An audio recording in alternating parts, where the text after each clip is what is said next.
the Thriving Female podcast, because that is what we're calling it now. Last week I said I needed a new name.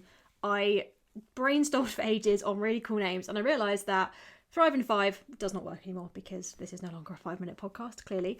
I'm just wasting the first 3 minutes chatting about this. But I needed a new name, but I didn't want to overcomplicate it. And my business is the Thriving Female Project. This podcast is for thriving females. So it is the Thriving Female Podcast. Nice and simple. No need to overthink it. So welcome back to the Thriving Female Podcast. In today's episode, I want to talk a little bit about body image because we are in peak body image season. I don't know about you, but my social media is full of influencers and fitness people and coaches and whoever talking about body confidence and feeling good in your body and bikini bodies, and like there's so much of this sort of content out there at the moment. And body image is something that has a huge impact on your life, not just when you're going to the beach or in the summer. Body image impacts you every single day. And as professional women, it can be a really interesting topic because it affects us in ways that are different to maybe the way it's talked about traditionally in the media. As professional women, we are told that success isn't about how we look. We are told that to be successful, it's not about how our bodies look, it's about what's up here. It's about what's in our heads. But how you feel in your body does matter. How you look isn't important, but how you feel in your body has a huge impact on how you show up in the world. It's not about bikinis, it's not about clothes size, but it's about how you show up every single day in your body. The fact is, professional women are incredibly disconnected from their own bodies. A client once said to me that in a normal working day, the only two parts of her body she actually uses are her mouth and her hands. She is speaking on calls, presenting, and she is typing. Those are the only two parts of her body that actually get used, that actually have an impact on her day. Because of that, we spend a lot of time living from the neck up. Professional women live in our heads. We're thinking, we're problem solving, we're using our brains. We don't have practical jobs. We don't have jobs that involve, oh, my computer's made a fun noise, that's cool. We don't have jobs that involve complicated, like, using our, that's really thrown me. We're going to carry on. We're going to be raw about this. We don't have jobs that involve using our hands, being practical. We have jobs that involve our brains, that involve thinking, that involve problem solving and puzzling things out. So as a result, we spend a lot of time disconnected from our bodies. But what's more, we're often uncomfortable in our bodies, but not necessarily aware of it. We have this low level hum of discomfort in our bodies all the time. You know, your waistband digging in. Maybe for me, it was sitting on a train and feeling the pressure of someone else up against my leg all the time because I was spreading into their seat. It's that feeling of maybe hunching over a laptop. I say sitting here knowing my posture is terrible. Hunching over a laptop, aches and pains, carrying a heavy handbag everywhere, wearing heels around the office. I mean, I think the days of wearing heels in the office are past for a lot of people. But when I was working in the corporate world previously, I had to wear heels and oh my God, my feet were so sore. It's maybe those little moments where your body is uncomfortable, where you don't feel so great about your body, and how that then impacts you. Because when you don't feel so good about your body, it disconnects you from the rest of the world even more. When you're not connected to your body and you don't feel so good in it, or because you don't feel so good in it, you end up not showing up as the best version of yourself. You end up sat in meetings more conscious about how your waistband feels than what you're saying. You end up presenting in meetings thinking about how your tummy looks rather than how you're showing up. The fact is, you're an experienced woman. Like, you know your stuff. You know what you're doing. You're good at your job. I know you are. But that physical discomfort in your body, that feeling of not feeling so good about how your body looks, it impacts how you show up. And that background noise becomes a barrier between you and everything else around you.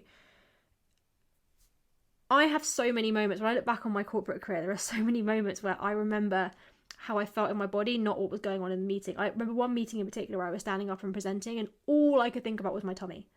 Like, the only thing that I was conscious of was the fact that my tummy might be visible and it might look big. I remember going on a work event and it was quite hot in the room and I was wearing a dress and I wasn't wearing tights, and all I could think about was how sweaty my legs felt and how like they were rubbing together when I was walking around the room networking. I wasn't thinking about the conversation I was having. I was so hyper aware of how my body felt. And I worked in a very male dominated industry in banking. And I remember being at that event thinking, I bet none of the blokes here are sitting there thinking about how uncomfortable their bodies feel. They're just standing there like talking, but I'm wearing these tight heels and this dress and my legs hurt and my tummy feels big and I'm aware of my arms, and it was taking away from my ability to enjoy the occasion, actually be present and do my job at the event. These things impact so many areas of our lives. And professional women, when you don't feel good about your body, it's not about feeling good on the beach or in a bikini or whatever. That stuff's great. It's actually impacting how you show up day to day. And a question that when I talk about this, I get asked sometimes is, well, is the answer weight loss then? Like, if I don't feel good about my body and the issue is like my body and that's affecting how I show up at work, are you saying that I need to lose weight? No, not necessarily. For some people, that might be the right choice. It's not about losing weight. It's about reconnecting with your body and feeling back like you and your body are working together. For some people, the answer might be fat loss. For some people, the answer might be training. For some people, the answer might be energy or boundaries or a whole host of other things. The fact is, what needs to change isn't what's on the outside. It's how you and your body relate to each other. And this is what I call relationship counseling for your body, which I know always sounds ridiculous. Whenever I use this with clients, whenever I talk about this, I do get a bit of an eye roll, like, really? Relationship counseling for my body? But hear me out. It just works. It really, really works. You and your body have to operate as a team. As we've said, professional women spend a lot of time disconnected from our bodies. We spend a lot of time living in our heads and not living in our bodies. And that's a little bit like being with a partner where you just aren't communicating, where you two are passing like ships in the night. Whenever you do talk to each other, you're just sniping at each other and saying how shit you are and talking about how terrible everything is and being very negative about each other. All you're doing is picking on problems, making things harder for the other person. What you need to do is start communicating, start reconnecting, start having that relationship counseling with your body. How do we do that? Well, there are a couple of steps you can go through. I actually have 5 jotted down in my notes, 5 examples of this. The first thing you can do is wake up and check in with your body before checking your phone. Before you get distracted by all the stuff that's going to go on in your head, spend a bit of time with your body. So wake up in the morning and just check in with it. Just go, how am I feeling? How is my body feeling today? Am I feeling achy? Am I feeling sore? Do I have a headache? Am I a bit hungover? Did I sleep well? Having that little moment just to go, right, how am I feeling? Before you let all of this take over and distract you from your body is incredibly important. The next thing you can do is actually just spend time with your body. Spend time doing stuff with your body. Just like you would with a partner. You know, if you have an issue in a relationship with your partner, the best thing you can do is spend time with that person just communicating. So when you're eating a meal, don't do it while replying to your emails. Don't check your phone at the same time. Don't be scrolling on YouTube. That's me. I spend a lot of time on YouTube. Instead, spend some time with your body just thinking about how it feels, enjoying the food in front of you, being present and mindful with your body so that you actually have a chance to reconnect to it. Be nice to it as well. Be nice to your body. When you look in the mirror, don't point out all the stuff about your body you don't like. Point out the stuff you do like. Practice looking for the good stuff in your body. When you feel your waistband dig into your stomach, as mine is now, I'll be honest, don't sit there and go, oh my God, I'm so fat and disgusting, I hate you. Just sit there and go, well, maybe I need to adjust where my trousers are a little bit. Maybe I need to wear a different pair of trousers that feel more comfortable.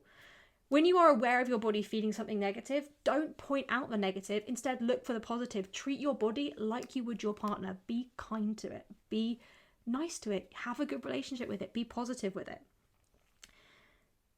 Make sure that you do something with your body that involves having fun with it as well. Spend some time enjoying time with your body, you know, rather than only exercising because it burns calories or whatever. Actually just have some fun. Dance around the kitchen, go to the gym and put some great music on, do a fun workout, take yourself out for a walk and listen to a podcast and really enjoy being with your body. Celebrate the fact you have this body that does amazing things, that allows you to go into work and perform, that allows you to spend time with your loved ones. Go and celebrate that. And then finally, show your body some care. Be nice to it. Give it something, give it a little treat. Just like you would a partner if you were in a bit of a bad relationship. You'd be nice to them. You'd maybe, buy them a little treat. Go and spend some quality time with them. Do the same with your body. Maybe it's doing your skincare in the evening. Maybe it's booking yourself a facial or a massage. Maybe it is going for a nice gentle swim and just really enjoying yourself. Doing something that makes your body feel good. It's a little treat. It can be a big thing like a facial or a massage. It can be something as simple as putting on some hand cream before bed. But spend some time with your body treating it well. When you do these things, you start to repair the relationship with your body, and that has such an impact. It means that you move differently, you speak differently, you make decisions faster, you are less constricted by the barrier of your body between you and the world, and you can just be. You can just show up at work and be without thinking about your body. Think about those guys I talked about at that networking event who were just there being. They weren't thinking about how their bodies look. They weren't stressed. They weren't in that kind of fug behind, like sitting behind this barrier, wondering how everyone was perceiving them. They were just there being themselves. That's how you can be if you reconnect with your body. And practicing this is incredibly powerful. It allows you to be present, to be confident, to have energy, to just be without your body stopping you being. This stuff sounds woo-woo, and every time I talk about it with clients, I know that at first they're a bit like, really, Amy, are you sure? But I've seen the impact of it. It is so, so powerful, and it's impacted me massively personally. It has a huge impact on my clients as well. So go and give this a go. If you want to chat any of it through, please do. Please put me a message on Instagram or LinkedIn or however you want to message me, because this quiet discomfort that you've maybe been ignoring, it's the missing piece. It's the thing that can allow you to feel so differently in your day-to-day life. If you want to chat it through, please pop me a message. If you want to find out more about how I could help you with this more, again, drop me a message. But have a wonderful rest of your day whenever you are listening to this, and I will catch you next time.